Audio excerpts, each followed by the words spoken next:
dan kepada penyelenggara acara, Ketua Rabitah Taliban Aceh beserta jajarannya yang telah bersusah payah melaksanakan acara ini sehingga tercipta suasana seperti ini. Sekali lagi saya ucapkan penghormatan dan terima kasih ke semua pihak yang tidak mungkin bisa saya sebutkan satu persatu.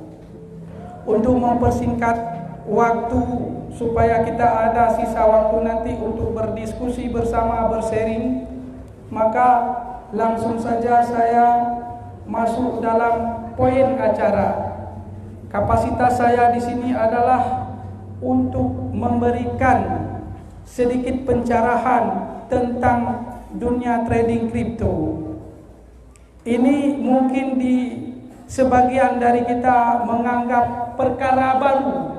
Ada yang baru tahu dalam hitungan bulan, ada yang sudah tahu beberapa tahun yang lalu, bahkan ada yang sudah tahu sejak hal ini muncul pada saat diperkenalkan blockchain pada tahun 2009 oleh seorang Satoshi Nakamoto yang disebut tadi. Walaupun banyak pihak mengatakan itu pencetus BTC, tapi ada pula pihak yang membantah. Dan sampai saat ini sosok misterius itu belum pernah kita menemukan pernyataannya sendiri mengaku beliaulah sebagai pencetusnya. Tapi pendapat yang paling populer, beliaulah sebagai pencetus ide BTC ini atau Bitcoin atau disebut secara umum cryptocurrency. Maka seiring waktu berjalan, teknologi semakin canggih, berbagai perkara baru bermunculan. Apakah Islam menolak kecanggihan teknologi?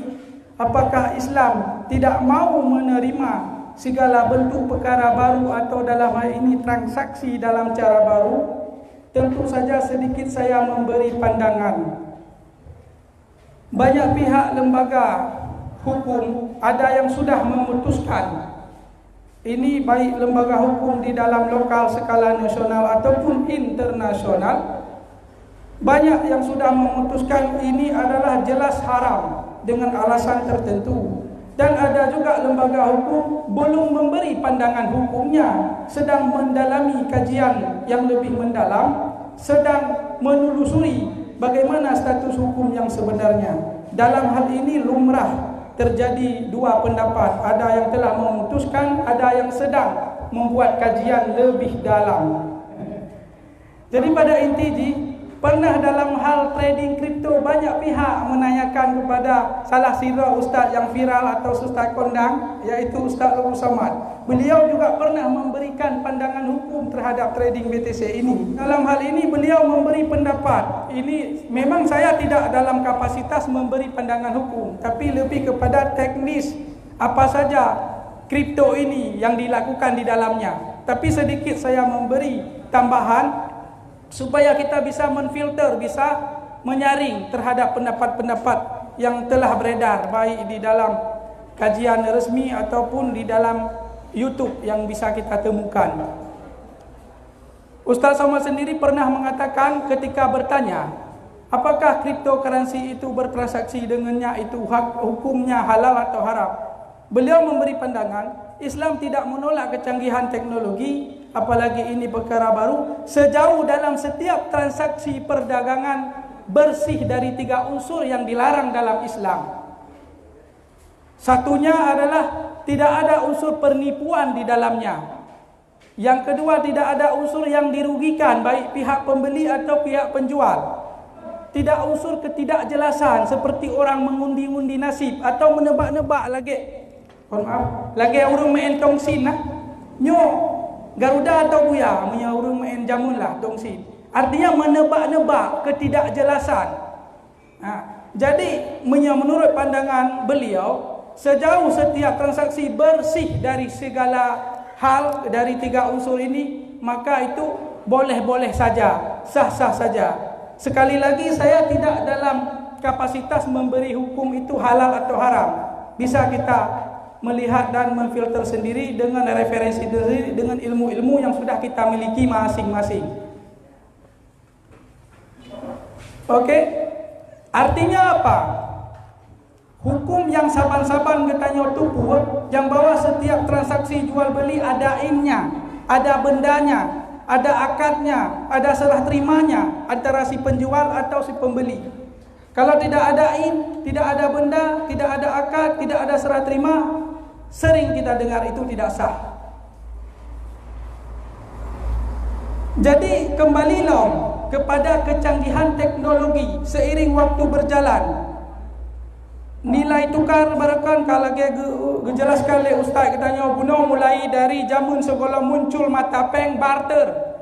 Punya ibarat katanya macam bela ber dengan sirah yang kan bentuk barter dari barang ke barang. Alhamdulillah sah kalau memang saling rida. Yang saban-saban kalau katanya ketahui. Dan teknologi berkembang, muncullah mata uang dengan mata uang logam, perak atau emas. Berkembang lagi teknologi, bertransformasi alat tukar menjadi uang kertas yang ronyo kita pakai.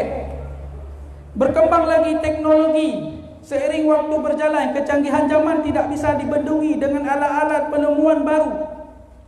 Muncullah PayPay. Lagi yang biasa tak pakai oleh sebagian tanya OVO, Grab, Dana. Yang membayar itu tidak memberi uang tunai dengan aplikasi, dengan transfer. Jadi salah satu contoh yang Lon Tuan sampaikan, bentuk transaksi baru yang tidak memegang fisik atau in. Katanya transaksi contoh Gojek atau Grab yang tak nak pakai jasa, tapi harga tak putuskan dengan melalui tidak bertemu mata beraplikasi. Mestinya dari lo sukon dan jak upan talabu. Harga akan ditentukan dan akadnya, perjanjiannya di dalam aplikasi tidak bertemu. Tapi begitu RBT-nya yang jemput katanya harga kali tertentu harus terputuskan, tapi tidak bertemu mata. Yang salah satu produk penawaran jasa dengan cara menggunakan basic online atau teknologi yang berbasis digital yang bermain di jaringan internet. Itu satu contoh penawaran produk jasa. Dan satu contoh lagi yang sering kita pakai, yang uronyo hana urung sangsang yang hana guna atanya, salah satu produk digital, yaitu pulsa. Pulsa kita yukan sabi tabla. Tak bayar uang bisa dengan uang cash, tajuk langsung menjarau, dan juga bisa dengan transfer menggunakan aplikasi bunuh OVO, Dana atau rekening. Yang tabla jelas tabla tak bayar. Pukehnya nak berbentuk fisik, pukehnya naim tidak ada kan? Tapi selalu kita melakukan transaksi karena sudah menjadi kebutuhan kita. Jika kita merujuk kepada ketentuan jual beli, nyo yang tak boleh hanaim, nyo yang tak boleh hanya berbentuk angka-angka pulsa itu, maka sungguh itu perbuatan yang hanasah, yang merujuk kepada setiap jual beli harus bendanya, ada innya. Nyo lebih sekilas pandangan karena atranya bantu bak jarau tanya oronyo. Sabe-sabe tak lakukan. Begitu juga bentuk yang lain produk yang bersifat produk digital. Lagi contoh token segala macamnya. Maka berangkat daripadanya, itulah bentuk transaksi perkembangan teknologi masa kini yang dulunya tidak ada.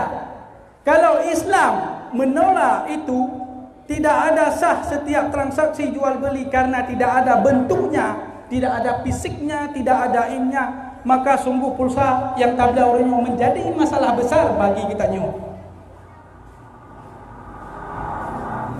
Baik, sekali lagi Lon ingatkan, walaupun demikian Lon kan dalam bentuk atau kapasitas untuk memberi status hukum, memberi kesimpulan hukum tidak. Hanya sebatas gambaran Lon tunjuki produk-produk digital yang di dalamnya memuatkan algoritma angka-angka. Baik, langsung Lon tamung dalam poin acara yang menjadi pembahasan kapasitas Lon Tuan nibah malamnya tentang transaksi Bitcoin atau yang lazim sering kita dengar trading. Trading kalau jelaskan oleh ustaz kita yang bahawa nama lain dari jual beli atau perdagangan. Mia bahasa katanya sit mekat, bla bla. Pakan takun trading karena munculan dari bahasa lain dan artinya juga muncul dari negara lain, yaitu sebuah kegiatan transaksi produk digital. Produk digital kalau tanya sebutkan mono berupa angka, bisa kita lihat, bisa kita rasakan manfaatnya, tapi tidak bisa kita pegang fisiknya. Jadi banyak pihak katanya kalan Cina mengatakan cryptocurrency itu sebagai mata uang digital, sebagai alat tukar. Tapi lontuan pribadi menyatakan secara fungsionalnya belum layak tersebut mata uang digital. Karena mata uang sesungguhnya kan fungsinya sebagai alat tukar. Sementara Bitcoin uronyo, BTC uronyo, belum semua tempat menerima kita bayar menggunakan BTC. Tabayu hotel, tabayu nyo, tabayu je, belum semua tempat mau nerima bayarnya pakai Bitcoin. Memang sebutan yang paling populer adalah mata uang digital. Tapi kembali kita perhatikan secara fungsionalnya golong layak disebut mata uang digital. Walaupun di tempat tertentu kait terima Bitcoin. Lagi contoh prestek yang motor di Jakarta yang berada di Indonesia. Showroom menjual motor-motor mewah, pemilik ji Rudi Salim. Dia menyatajak Bak Ji tak bela motor je ukuran 1M water di mekat produk motor. Tajuk BTC itu memang je mengerti di bidang Bitcoin. Bahkan lebih senang kita bayar pakai BTC membeli produk dia. Tapi mayoritas tempat di Indonesia kan kalau terima tak bayar dengan BTC. Yang memang yang tersebut mata uang sungguh je menjadi alat tukar di mana-mana. Maka pemerintah sendiri galau disahkannya sebagai mata uang. Dan bersifat transaksi BTC-nya peer to peer. Kalau kita tengok transaksi peng rupiah yang dicatat oleh pihak ketiga, dalam hal ini BI. Dalam transaksi peng kan manapun senternya kan BI. Menan ke yang lo ketahui sepengetahuan tuan. Maka kecanggihan teknologi blockchain-nya yang digunakan untuk sebagai penyimpanan data digital yang terhubung melalui kriptografi bersifat data rahsia atau end-to-end. Maka dalam halnya lon nak kaji secara teknis, lon beri pandangan, mohon maaf di tempatnya kan maksud tuan untuk menggurui atau mengajarkan, tapi kepada tempat sharing atau diskusi bersama untuk menemukan sebuah jawaban yang saatnya tengah marak, booming, viral di semua kalangan tentang trading dan forex. Bahkan banyak pihak yang merasa beruntung setelah mengenalnya trading Bitcoin, letak utang yang ibayu. Dan juga na pihak yang merasa dirugikan akibat tidak mengetahui ilmunya. Si urang support kena pengun. Sering dah dengar kerugian dari Bitcoin kena tipu. Tapi betul tipu kena tipunya dari pihak ketiga.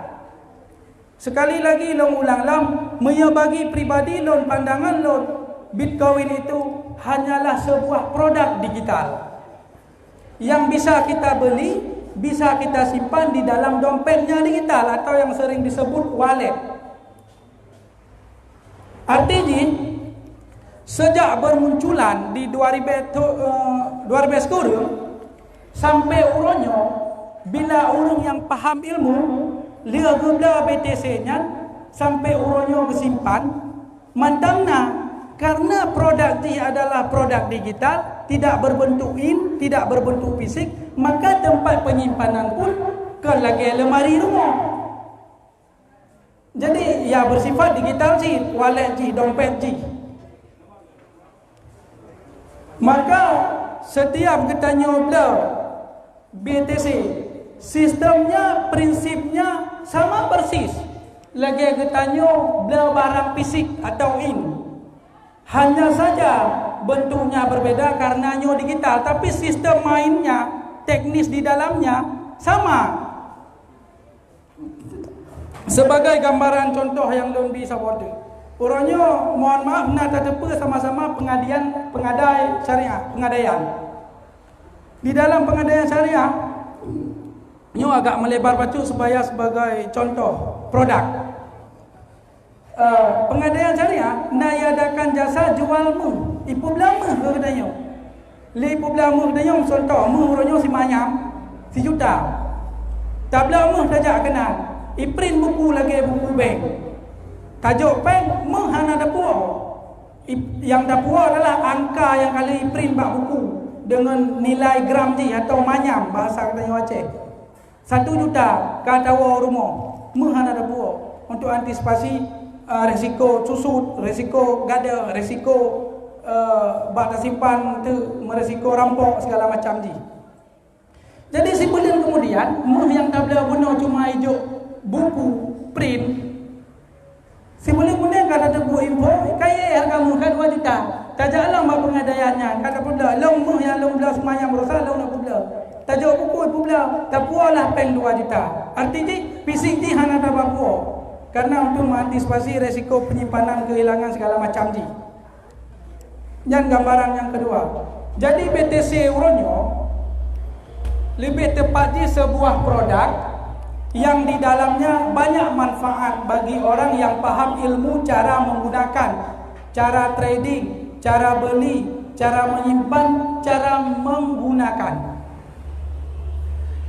Salah satu contoh manfaat yang kali diutarakan oleh Ustaz Guno, BTC tak simpan dalam bentuk komputer atau HP atau laptop. Getanya hendak hijrah atau berpergian ke lain negara.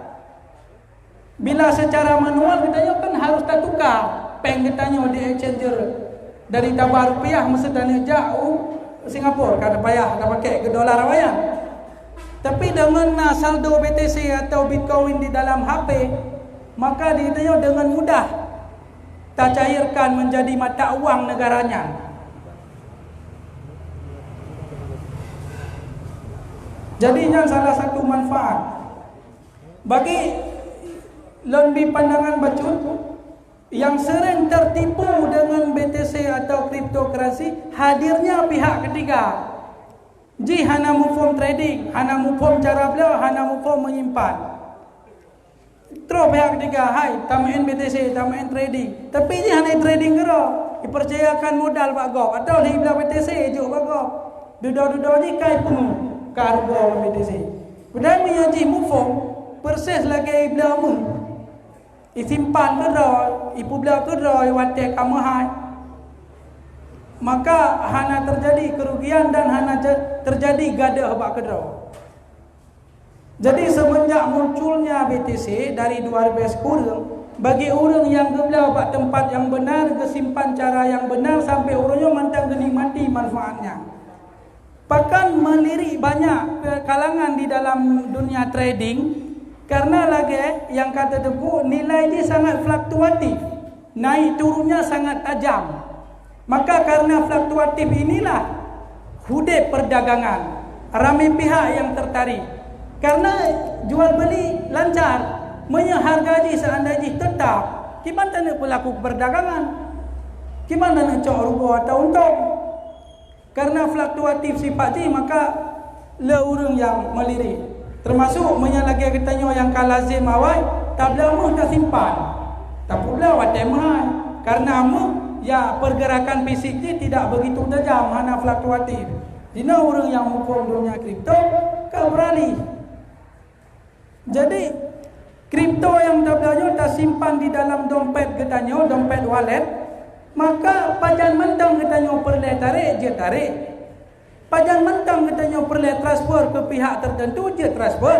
Lagi peng dalam rekening. Jadi sama artinya wadelong transfer peng antar manusia, antar getanya. Yang transfer kan angka.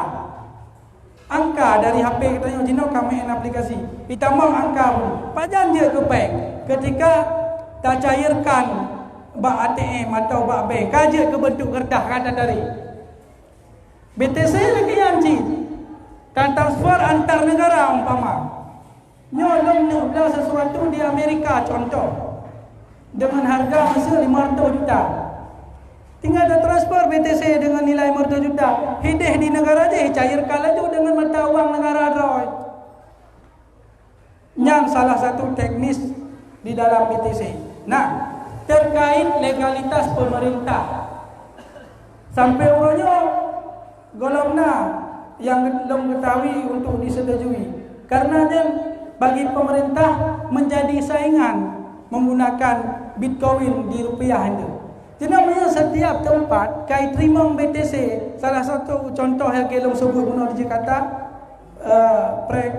Prestige showroom motor mewah ini kai terima BTC. Dan di beberapa tempat di Indonesia pun hotel tertentu diterima. Jadi seandainya dihinyau menjadi bahan resmi dan dilegalisasi, patut fungsi rupiah lah. Kau payah dah belah sagang, dah belah rokok dengan rupiah. Maka menjadi saingan bagi negara. Maka negara pi hana mudah untuk disetujui. Mesti kajian lebih dalam dipertimbangkan. Pakiban rumus cok pajak, pakiban keuntungan bagi negara, letak.